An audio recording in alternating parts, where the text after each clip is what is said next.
मम्मा, सच में गुलाबी साड़ी में आप काफ़ी प्यारे लग रहे हो। बर्थडे के दिन ये साड़ी आपने डाली, आपने मेरा दिल खुश कर दिया। सच में आप काफ़ी क्यूट लग रहे हो। मैंने मम्मा से ऐसे बोला तो वो मुस्कुराहट से मेरी ओर देखने लगी। उनकी नज़रों में प्यार था। कुछ ऐसा था कि मैं उनका दीवाना सा हो रहा था। लेकिन मुझे पता था कि मम्मा का बर्थडे है, उन्हें खुश रखना है। तो मधु लव स्टोरीज चैनल पर ये कहानी आप सुन रहे हैं। मेरा नाम दीपक है। मेरी मम्मा का नाम संध्या है। बात उस समय की है जब मेरी शादी हो गई थी। मेरी शादी पायल नाम की लड़की से हुई थी। पायल का अपना पार्लर है, अच्छा चलता था। पायल को पहली बार मैंने किसी शादी में देखा था। मस्ती भरी उसकी अदाएं और उसका खिलता हुआ यौवन, उसका मदमाता शरीर, उसका अंग अंग ऐसे नजर आ रहा था जैसे कयामत आ गई हो। बस उसे मैं देखता रहा। उसकी ओर नजरें हटती ही नहीं थी, लगातार उससे देखता रहा। तो उस दिन मैंने सोचा बस इस लड़की से शादी हो जाए तो बस मेरी तमन्ना पूरी हो जाएगी। क्योंकि कुछ भी क्यों ना हो, लड़का हमेशा ऐसी लड़की चाहता है जो सुंदर हो, मस्त हो, जबरदस्त हो। और पायल में सब क्वालिटीज थी। मैं अब भी उसे देख रहा था। ब्यूटीफुल गाउन ड्रेस में वो थी। जब वो डांस करने लगी, उसका मस्त शरीर ऐसे हिल रहा था कि जैसे अभी वो गिरेगी। और संभालने वाले काफ़ी होंगे। लेकिन बस जब दिल में प्यार आता है तो मन में कुछ भी आ जाता है। वैसे मेरी मम्मा भी उस शादी में थी। मैंने मम्मा को बोला कि वो सामने लड़की देखो, बस उससे शादी करनी है। कोशिश करके देख लेते हैं, हो सकता है कि बात बन जाए। तो मम्मा ने कहा, लड़की तो अच्छी है। मुझे पता है कि तुझे सुंदर लड़कियां अच्छी लगती हैं।" फिर मैंने उन्हें बोला, "लेकिन मम्मा, आप जैसे नहीं हैं, आप ज़्यादा क्यूट हो।" मम्मा मुस्कुराने लगी और वो मुझे कहने लगी थी कि देख यार, हम दोनों का तो जो है चलता रहेगा, लेकिन शादी तो तुझे करनी है ना, वो ज़रूरी है। मैंने कहा इसलिए बोला कि ये लड़की मिल जाए। तो मम्मा ने कहा कि चलो पता कर लेते हैं। बस उसके बाद शादी से हम रात में घर वापस आ गए थे। मम्मा उस समय पास में बैठी थी। मम्मा ने उस समय रेड कलर की साड़ी डाली थी, काफ़ी प्यारी लग रही थी। मैंने कहा, मम्मा, शादी पर तो काफ़ी लोग आपको देख रहे थे।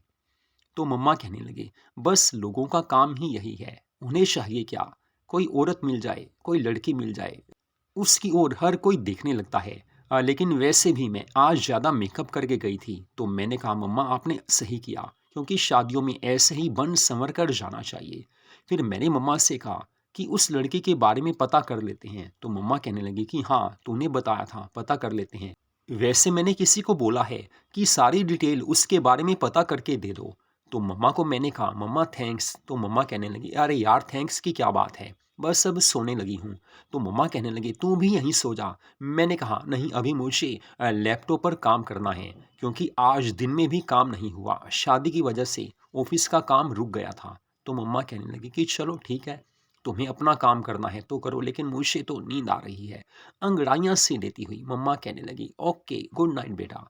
बस उसके बाद मैं अपने बेडरूम में आ गया था, अपना काम करने लगा। लेकिन मुझे इस समय भी उसी लड़की की याद आ रही थी जब वो मस्ती से डांस करती थी।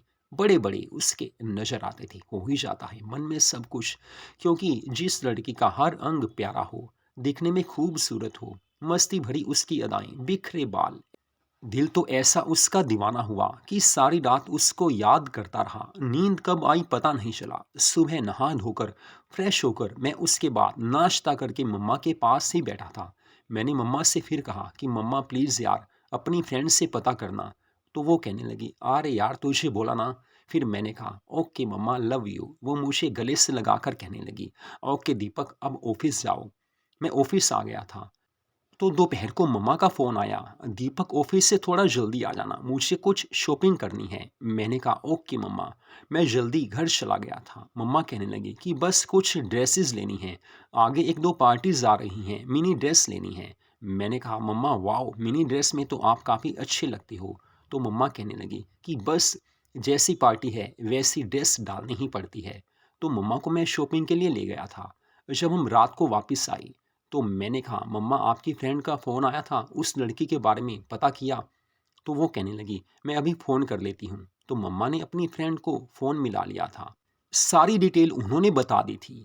उस लड़की का नाम पायल था, उसका अपना पार्लर है, ये सब कुछ हमें पता चल गया था। फिर मम्मा की उसी फ्रेंड के जरिए हम पायल से बात करने वाले थे। उनके घर हम चले गए थे। उनके मम्मी पापा भी खुश थे। वैसे भी उन्हें भी पायल की शादी करनी थी और मुझे तो शादी करनी ही थी। मैंने पायल को वहाँ पर देखा। पायल काफ़ी प्यारी लग रही थी। शादी के दिन जैसे मैंने उसे देखा था, उससे भी काफ़ी खूबसूरत लग रही थी। उसका मेकअप ऐसा था कि बस अभी उसे गले से लगाकर काम कर ही दूँ। वैसे भी वो पार्लर चलाती थी और जो पार्लर वाली कोई भी लड़की होती है, खूब सज धज कर रहती है। पार्लर वाली लड़कियों का ये सबसे बड़ा बेनिफिट होता है कि ऐसी लड़की हमेशा वहाँ पर मस्ती देती हैं। लेकिन अब यहाँ पर बात शादी की हो रही थी। मैंने उससे बात की, उसने भी मुझे अपने दिल की हर बात बताई। तो हम दोनों में बातें हो गई थी। हालांकि हम अलग रूम में बैठे थे। बाहर आकर मैंने मम्मा से कहा कि मुझे पायल पसंद है। पायल ने भी सेम बात अपने मम्मा पापा को बोल दी थी। बस बात हो गई थी, दोनों ओर से हाँ थी। अगले महीने हमारी शादी हो गई थी। शादी के दिन पायल काफ़ी खुश थी और मुझे सबसे ज़्यादा खुशी थी। लेकिन मम्मा उससे भी ज़्यादा खुश थी क्योंकि मम्मा की जिम्मेवारी पूरी हो गई थी।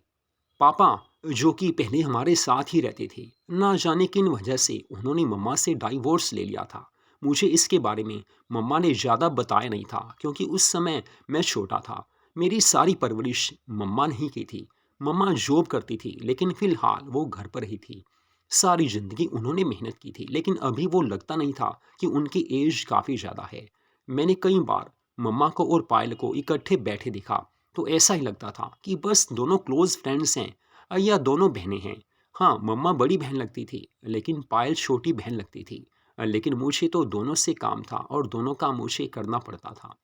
मेरी शादी के दिन पायल ने ब्यूटीफुल मैरून कलर का लहंगा चोली डाला था, लेकिन मेरी मम्मा ने वही पिंक कलर का लहंगा चोली डाला था। मम्मा को पिंक कलर सबसे ज़्यादा प्यारा लगता है।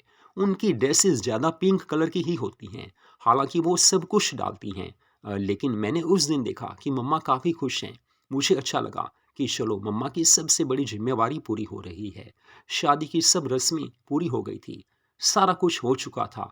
हालांकि पायल की एक दो फ्रेंड्स भी थी जो ज़्यादा मचल रही थी। मैंने सोचा कोई बात नहीं, कभी बाद में मिलूंगा तो बताऊंगा कि मचलना क्या होता है। शादी में सब कुछ चलता ही है। वहाँ पर सब कुछ सही हुआ था। हम पायल को लेकर घर आ चुके थे, यानी कि पायल की वहाँ से विदाई हो चुकी थी। सुहाग रात की मेरी ये रात थी। मम्मा कहने लगी, देख बेटा दीपक, प्यार से करना, मस्ती से करना, ये रात बार बार नहीं आती। सबसे पहले पायल से बात करना, उसके बाद उसे गले से लगा लेना। फिर मम्मा कहने लगी, देख बेटा, सुहाग रात का मतलब ये नहीं कि सिर्फ वही करना है। सुहाग रात का मतलब ये भी होता है कि अब आप दोनों की नई जिंदगी की शुरुआत हो रही है। दिल की बातें एक दूसरे से शेयर करनी चाहिए। फिर जो कुछ करना है आपस में समझकर एक दूसरे की खुशी से एक दूसरे की बात मानकर करना चाहिए, तो मज़ा ज़्यादा आता है। मैंने कहा, मम्मा यार, यू आर सो स्वीट। वैसे कभी भी कुछ ज़रूरत होगी आपसे पूछूंगा। मम्मा कहने लगी, अरे मुझसे पूछेगा, तुझे क्या कम पता है। लेकिन मैंने वैसे ही बोला है। मम्मा मुस्कुरा कर कहने लगी, बस चला जा अंदर, पायल वेट कर रही है। मैं पायल के पास आ गया था। सुहाग रात की ये रात बड़ी हसीन होती है। पायल ने जी भरकर अपनी जवानी के मस्त जाम मुझे पिला दिए थे। मुझे नहीं पता था कि पायल इतनी प्यारी होगी। उसे हर अंदाज आता था। पहले हम दोनों में बातें हुई। दिल की हर बात हमने कर दी थी। फिर मैंने उसका हाथ चूमा था। उसके बाद हम दोनों एक हो गए थे। क्योंकि शादी की रात जो सुहाग रात के नाम से जानी जाती है, इसमें पति पत्नी दोनों में प्यार होना ही चाहिए। 3 घंटे कैसे बीत गए पता ही नहीं चला। लेकिन जब आंख खुली तो पता चला कि 7 बज चुके हैं। सुबह के 7 बजे थे। पायल अभी सोई हुई थी, बड़ी प्यारी लग रही थी। लेकिन मन में आया उससे अपना बना लूं। बस जब मन में चीज़ आ जाती है तो वो काम तो हो ही जाता है। फिर 9 बजे मैं बिल्कुल फ्री हो गया था। उसके बाद नहा धोकर फ्रेश हुआ तो मम्मा कहने लगी, और बता दीपक, कैसा रहा। मैंने कहा, मम्मा काफ़ी अच्छा रहा, पायल अच्छी है। तो मम्मा कहने लगी, ठीक है, मुझे पता है तू काफ़ी। मैंने कहा, मम्मा यार देखो, ये तो होना ही है। तो मम्मा कहने लगी कि अच्छी बात है। बस ऐसे ज़िंदगी चलने लगी थी। एक बार की बात है, मम्मा का बर्थडे था।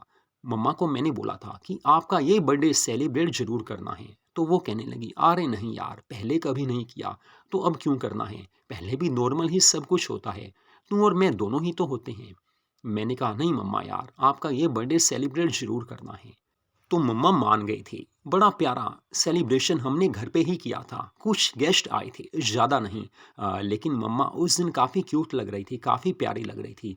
मैंने पायल से बोला कि देखो मम्मा कितनी प्यारी लग रही हैं। पायल कहने लगी कि हाँ मम्मा सच में काफ़ी खूबसूरत हैं और मुझे खुशी है कि मम्मा का आज बर्थडे है। मैंने मम्मा को ब्यूटीफुल गाउन गिफ्ट किया था, पिंक कलर का प्यारा सा गाउन मैंने उन्हें गिफ्ट दिया था। पायल ने भी ब्यूटीफुल पिंक कलर की साड़ी उन्हें गिफ्ट की थी। लेकिन मम्मा ने वैसे भी बर्थडे वाले दिन पिंक कलर की साड़ी ही डाली हुई थी। ब्यूटीफुल गोल्डन बॉर्डर से सजी हुई वो साड़ी इतनी प्यारी थी कि मैंने मम्मा को बोल ही दिया था कि मम्मा आपने बड़ा अच्छा किया जो आज अपने बर्थडे के दिन पिंक कलर की ब्यूटीफुल साड़ी डाली है। इसमें आप काफ़ी प्यारे लग रहे हो। मेरी बात को वो समझ रही थी, मुस्कुराने लगी। अच्छा मैं प्यारी लग रही हूँ, लेकिन मुझसे प्यारी तो तुम्हें पायल लगती है। मैंने कहा अरे नहीं मम्मा, पायल तो कम है, आप ज़्यादा प्यारे हो। पायल पास में ही खड़ी थी, हालांकि वो भी हंसने लगी, मुस्कुराने लगी। मम्मा खुश थे। बर्थडे सेलिब्रेशन चल रहा था।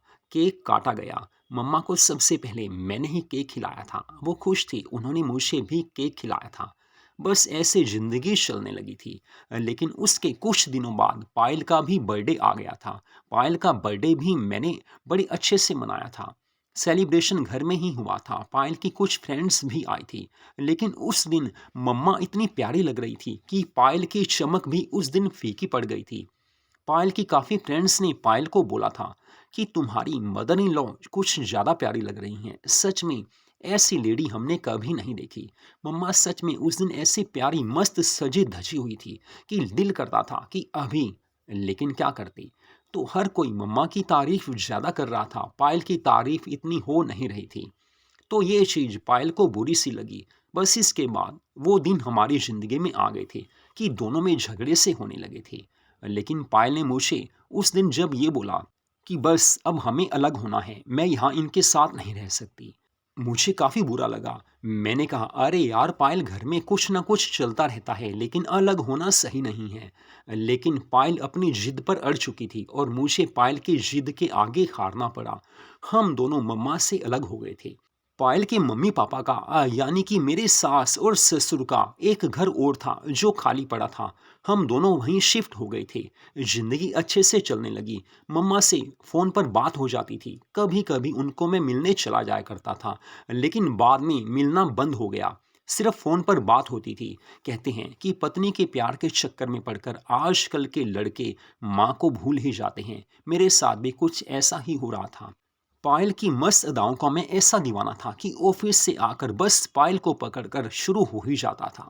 जिंदगी रोमांटिक बन चुकी थी। मम्मा को अब मैं याद भी नहीं कर पाता था क्योंकि पायल ने मुझे इतना प्यार दे दिया था। कहते हैं कि जिंदगी में जब हमेशा खुशियां आने लगे तो आगे दुख भी आने लगते हैं।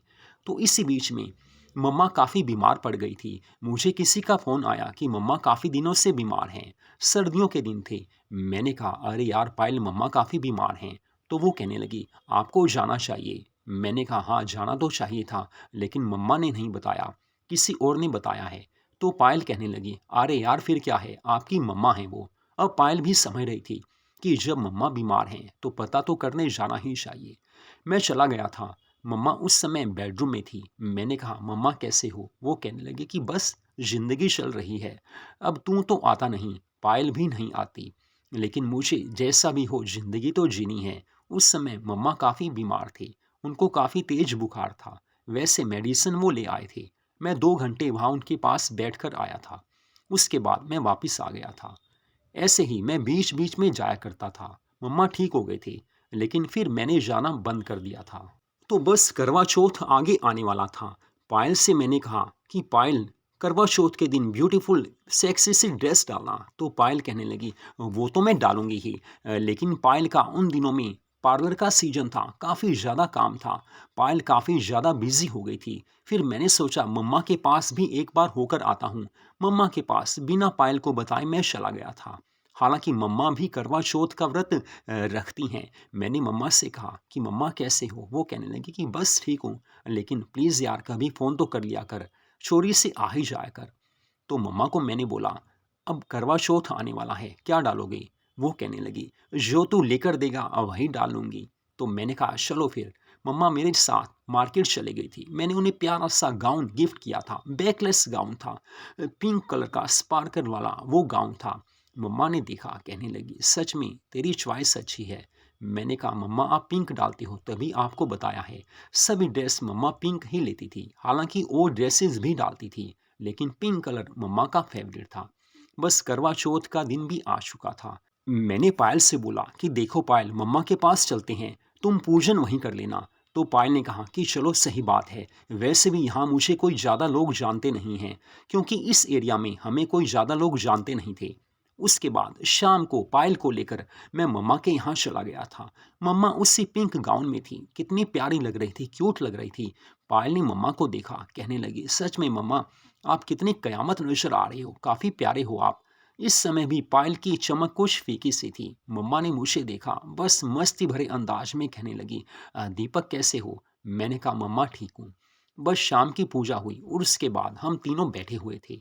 वैसे भी मुझे अच्छा लग रहा था।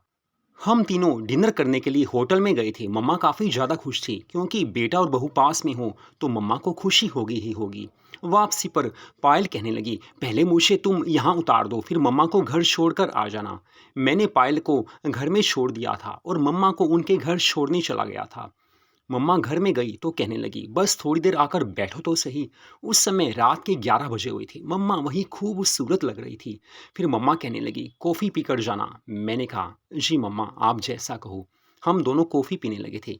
फिर मम्मा कहने लगी कि बस पुराने करवा चौथ की याद आ रही है, जब पापा तेरे मुँह से काफ़ी प्यार करते थे। रात में जब होटल से आते थे, खाना खाकर आते थे, तो तेरे पापा मुझे जी भरकर प्यार करते थे। अंतिम रस्म तो वही होती है। मैंने कहा, मम्मा सच बोलूं तो मुझे भी अंतिम रस्म आज पूरी करनी है। मम्मा की आंखों में प्यार की चमक आ गई थी। मैंने अंतिम रस्म पूरी कर दी थी। टाइम काफ़ी हो गया था। फिर मैं वापस आया। पायल ने मुझे जी भरकर प्यार दिया था, क्योंकि करवा चौथ की रात हसीन रात होती है। पायल ने मुझे इतना प्यार दिया कि वो कहने लगी, बस यार मेरे बन जाओ। मैंने कहा, अरे यार तेरा ही तो हूँ, लेकिन यहाँ भी मुझे रस्म अदा करनी पड़ी थी। बस उसके बाद ज़िंदगी खुशियों से भर गई थी। आगे सर्दियों के दिन आ गए थे। वैसे मम्मा के यहाँ जाना मैंने काफ़ी कम कर दिया था, लेकिन एक बार पता चला कि मम्मा काफ़ी बीमार हैं। मैंने पायल से कहा कि चलो उनका पता करने चलते हैं। पायल कहने लगी, हाँ कभी कभी तो जाना चाहिए। बस सर्दी की रात थी और हम दोनों वहाँ चले गए थे। रात 8 बजे हम उनके घर गए थे। देखा तो मम्मा उस समय काफ़ी सर्दी के मारे कांप रही थी। मम्मा ने हालांकि मेडिसिन्स ले ली थी। फिर पायल मम्मा के लिए कॉफ़ी बनाने चली गई थी। मैं मम्मा के पास बैठा था। मैंने कहा, मम्मा कैसे हो? वो कहने लगी, बस दीपक सर्दी लग रही है, ऐसा कर तू यहीं रुक जा। तुझे पता तो है कि सर्दी के मारे मैं काफ़ी कांपती हूँ, कोई ख्याल रखने वाला होना चाहिए। मैंने कहा, मम्मा मैं समझ गया, आपके पास किसी न किसी का होना ज़रूरी है। पायल कॉफ़ी बनाकर लेकर आ गई थी। मैंने पायल से कहा कि पायल देखो मम्मा को काफ़ी कोल्ड लगा हुआ है, या तो हम दोनों रुक जाते हैं या मैं रुक जाता हूँ, जैसा तुम कहो। तो पायल कहने लगी, देखो यार सर्दी तो मुझे भी लग रही है, ऐसा करती हूँ मैं दूसरे बेडरूम में चली जाती हूँ, वहाँ सो जाऊँगी, तुम मम्मा के पास ही सो जाओ, इनका ध्यान रखो। मैंने कहा ओके। फिर पायल कहने लगी कि बस 2 मिनट के लिए मेरे पास आ जाना, कुछ बात करनी है। फिर मैं पायल के पास दूसरे बेडरूम में चला गया। पायल कहने लगी, देखो मम्मा को काफ़ी सर्दी लग रही है, दवाई तो इन्होंने ली है, लेकिन इनका काम ज़रूर कर देना, मैं खुद कह रही हूँ, तभी ये ठीक होंगे, वैसे ठीक होने वाले नहीं हैं। वो मुस्कुराकर कहने लगी थी। वो बोलने लगी कि मुझे पता है कि सर्दी में काम होना ही चाहिए, इनका पूरा ट्रीटमेंट होगा तभी ये ठीक होंगी। वैसे भी सर्दी में इंजेक्शन ज़रूर लगना चाहिए, वो इंजेक्शन इनको लगवा दो तो इनको रिलीफ मिलेगा। मैंने कहा ओके पायल जी, बस मैं खुश था। मैंने सोचा कि चलो मम्मा की कितनी केयर करती है। फिर मम्मा के पास में आ गया था। मैंने कहा, मम्मा आपका सारा ट्रीटमेंट करना पड़ेगा, आपको इंजेक्शन देना पड़ेगा, तभी आप ठीक होगे। मम्मा कहने लगी कि बस सर्दी ज़्यादा लग रही है, कुछ जल्दी से इंजेक्शन लगाओ। तो वैसे भी डॉक्टर ने मुझे बताया हुआ था कि मम्मा को जब ज़्यादा सर्दी लगे, वो कांप रही हो, तो इंजेक्शन लगाना ज़रूरी है। मैंने मम्मा के वो इंजेक्शन लगा दिया था। मम्मा को काफ़ी रिलीफ हुआ, मैंने उनका काम कर दिया था। मम्मा काफ़ी खुश थी, उनको पहले से काफ़ी रिलीफ मिला हुआ था। काफ़ी देर के बाद वो मुझे कहने लगी, ऐसा कर बेटा तू पायल के पास चला जा, वो भी इस समय अकेली है, ऐसा ना हो कि उसको नींद ना आए, क्योंकि यहाँ उसको रहने की आदत नहीं है। फिर मैंने कहा ओके मम्मा, लेकिन मैं आपके पास फिर से आ जाऊँगा। तो मम्मा मुस्कुराकर कहने लगी कि हाँ आ जाना, लेकिन एक बार पायल के पास चला जा। फिर मैं पायल के पास आ गया, उससे नींद नहीं आ रही थी, उससे मैं जी भरकर प्यार करने लगा। 2 घंटे हमें आपस में बातें करते, प्यार करते हो गए थे। फिर मैं मम्मा के पास आ गया था क्योंकि मुझे पता था कि मम्मा की केयर ज़रूरी है और मम्मा की केयर केवल मैं ही कर सकता था, पायल वो केयर नहीं कर सकती थी। तो मधु लव स्टोरीज़ चैनल पर इस कहानी को आपने सुना। ऐसी प्यारी कहानियों को सुनने के लिए हमारे चैनल को सब्सक्राइब ज़रूर कीजिए।